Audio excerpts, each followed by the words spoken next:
The life story of a calm-tempered captain. আজকে আমরা জানব একজন শান্ত ক্যাপ্টেনের জীবন কাহিনী। ভারতের ঝাড়খণ্ডের ছোট্ট শহর রাঁচিতে 1981 সালে জন্ম নেয় এক সাধারণ ছেলে। নাম তার মহেন্দ্র সিং ধোনি। ছোটবেলায় ধোনিরও প্রথম ভালোবাসা ছিল ফুটবল। সে একজন গোলকিপার ছিল, কিন্তু একদিন তার কোচ তাকে ক্রিকেট খেলতে বলেন। আর সেখান থেকেই শুরু হয় এক নতুন গল্প। ধোনি কোনো বড় শহরের ছেলে ছিল না, না ছিল কোনো বড় সুযোগ। তবুও সে হাল ছাড়েনি। নিজের ট্যালেন্ট আর পরিশ্রম দিয়ে এগিয়ে যেতে থাকে। জীবনের একটা সময় ধোনি ইন্ডিয়ান রেলওয়েজে টিকিট কালেক্টর হিসেবে কাজ করতেন। দিনে চাকরি আর রাতে প্র্যাকটিস, অনেক কষ্ট, অনেক স্ট্রাগল, কিন্তু স্বপ্নটা সে ছাড়েনি।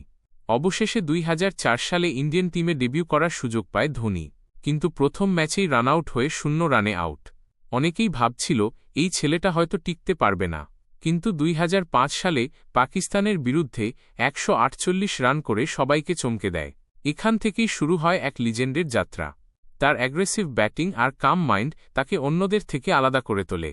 2007 সালে ধোনি হয়ে ওঠেন ইন্ডিয়ান টিমের ক্যাপ্টেন। সেই বছরই টি20 ওয়ার্ল্ড কাপ জিতে ইতিহাস তৈরি করেন। তারপর 2011 সালে ওয়ার্ল্ড কাপ ফাইনাল পুরো দেশ অপেক্ষা করছিল। আর সেই iconic moment, Dhoni finishes off in style. India wins the world cup after 28 years. Dhoni শুধু একজন ক্যাপ্টেন না, সে একজন ফিনিশার, একজন লিডার, একজন ইন্সপিরেশন। তার কাম অ্যাটিটিউড, প্রেশার হ্যান্ডেল করার ক্ষমতা তাকে ক্যাপ্টেন কুল বানিয়েছে। ব্যক্তিগত জীবনে ধোনি বিয়ে করেন সাক্ষী সিং রাওয়াতকে। আজ তাদের একটি সুন্দর পরিবার আছে। ধোনি প্রমাণ করে দিয়েছেন, ছোট শহর থেকে আসলেও বড় স্বপ্ন দেখা যায়। আর যদি তুমি হাল না ছাড়ো, তাহলে একদিন তুমিও ইতিহাস তৈরি করতে পারো।